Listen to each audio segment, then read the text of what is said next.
Refugees are people who have been forced to migrate from their country because of unstable and unsafe conditions or due to war.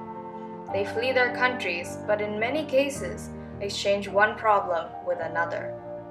Many host countries set up temporary shelters, and in many cases, due to the sudden influx of a large number of refugees, are unable to provide them with basic necessities. Refugees are faced with crowded and congested living conditions, which makes them prone to disease and depression. In many cases, they are exposed to harsh weather conditions and temperature extremes. Safety issues are common for children and women. Orphan children are very often without adult care or family interactions. In many refugee camps, there is no proper provision for cooking, and pre-packaged food is usually distributed, and in certain situations, these are meager and barely sufficient. If the host country is unable or unwilling to process the huge numbers, refugees are stuck for months and at times years in what's supposed to be temporary accommodations. They are not allowed to work and earn money until they are relocated. I decided to design a refugee camp that can address these issues and provide refugees with a semi-permanent home or community which has basic requirements, including food, clean water, sanitation, and safety. I also wanted the camp to be sustainable, meaning it would help the refugees without harming the environment.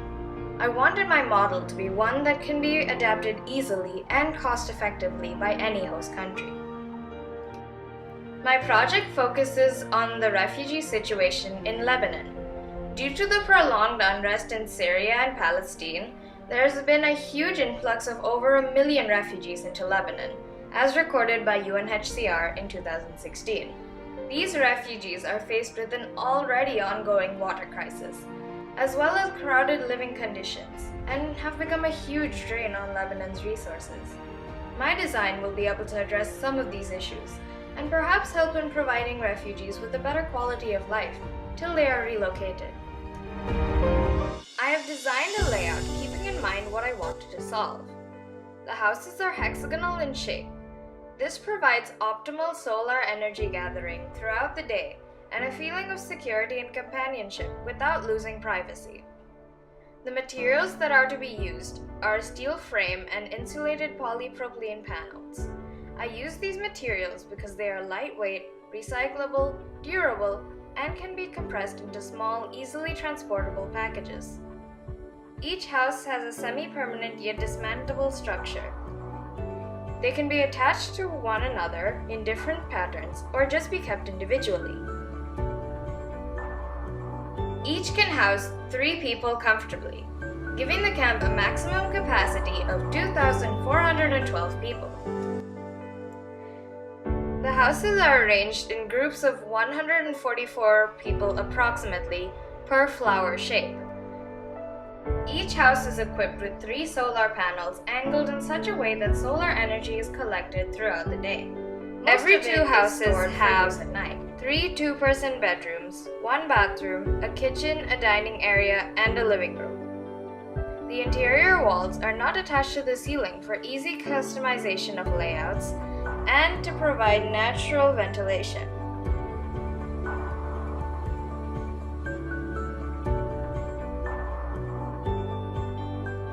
In most refugee camps, providing clean water is an issue. I would like to address this issue by adopting an innovative design by an Israeli research group. It uses a liquid desiccant to collect water vapor from the atmosphere and convert it into potable, bacteria-free water using the least energy. My camp design has 7 water collection areas per house group, 6 for drinking, some shared with other house groups, and 1 in the center of each flower, which can be used for gardening or drinking. Recycled wastewater can also be used for gardening purposes. The empty space in the center of each group can be made into a garden so that refugees can grow greens and a few other vegetables, which most refugees do not have access to. These spaces can alternatively be used for children to play, or even just for families and people to gather together as a community. These safe community spaces help build morale and keep the refugees occupied.